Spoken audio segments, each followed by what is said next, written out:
2017 Ducati Monster 1200 First Ride Review. The Principality of Monaco is an imbecilic location for a motorcycle ride.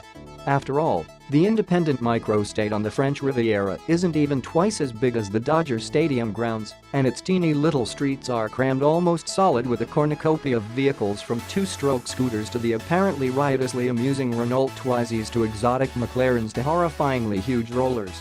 Then again, if the stats are true and 30% of its population are millionaires, I suppose many people in this odd little place wouldn't be frightened by paying around $15,000 for an expensive Italian toy like Ducati's freshly revamped Monster 1200.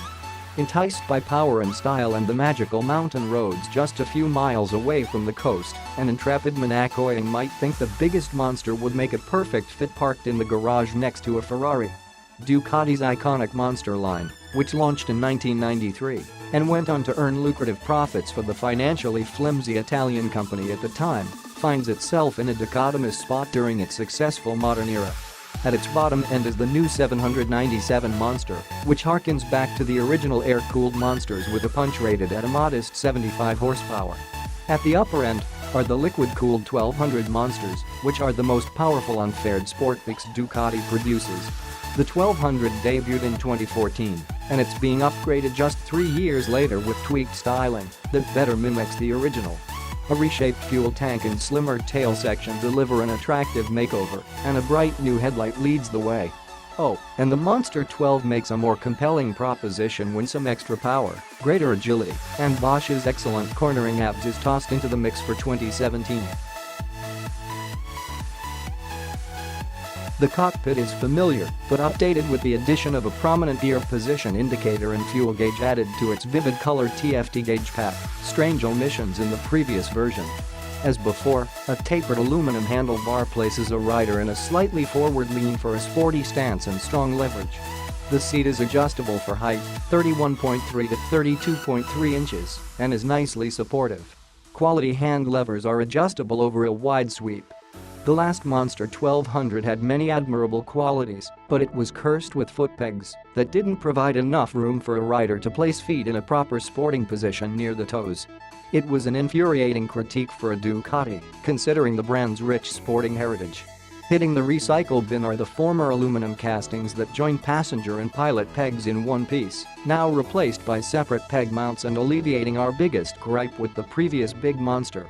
Whiny size 13ers may still wish for more room when sport riding, but there is now a Bentley's worth of extra space for the heels of men packing significant feet. There are a couple of ergonomic quibbles for legs. The rubber-covered foot pegs can be a mite slippery when wet, and the foot pegs are mounted high enough to avoid any ground clearance issues, but their location also forces a tighter knee bend than something like KTM's expansive Super Duke. The previous 1200 Monsters were given different power outputs, with the S model rewarded with 10 bonus ponies at 145 horsepower. Now, with new cylinder heads and ECU tuning, both are claimed to deliver 150 metric horsepower, 148 horsepower in our imperial measure, while meeting Euro 4 regs. We'll expect about 136 horses at the rear wheel based on our dyno testing of the 2016 Monster in this shootout.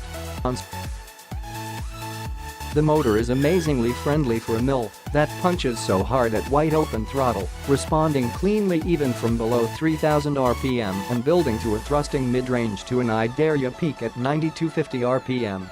Helping make the most of its power is Ducati's quick shifter system that allows full throttle upshifts.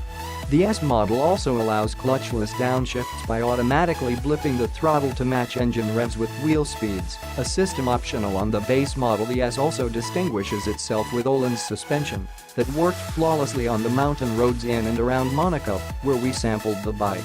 The S also receives Brembo's superlative M50 brake calipers instead of the merely excellent M432s, as well as 330mm rotors instead of 320s.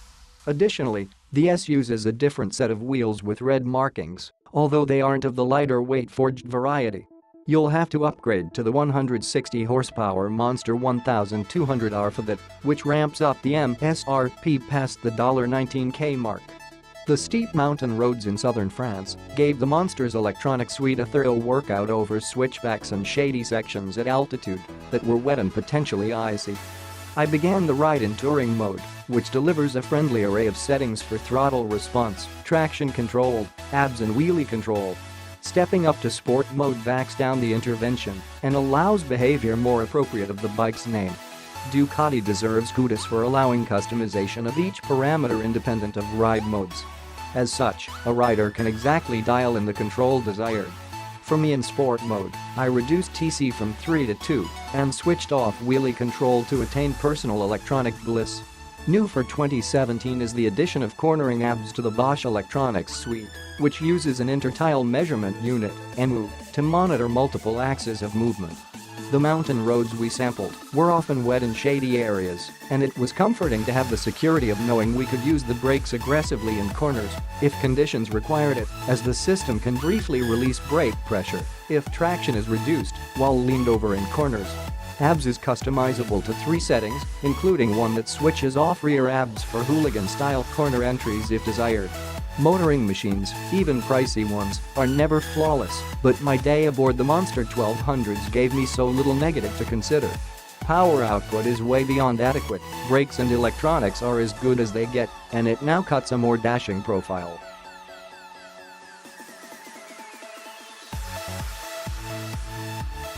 However, here in Monaco, I imagined I'd identify myself as a plebe if I didn't whinge a little. I mean, surely Prince Albert would bitch if his Bugatti Chiron didn't shift as smoothly as his Pagani Huayra. Similarly, Monster's gearbox could use a dose of slickness. It's not that it swaps cogs harshly, it's just that it requires more effort than the trannies in most modern motorbikes. I'll also note the quick-shift system borrowed from the Panigale doesn't always deliver shifts as smooth as from an expert clutch hand, depending on the thousands of different parameters experienced during the variety of street speeds and environments. Not at all bad, just not perfect.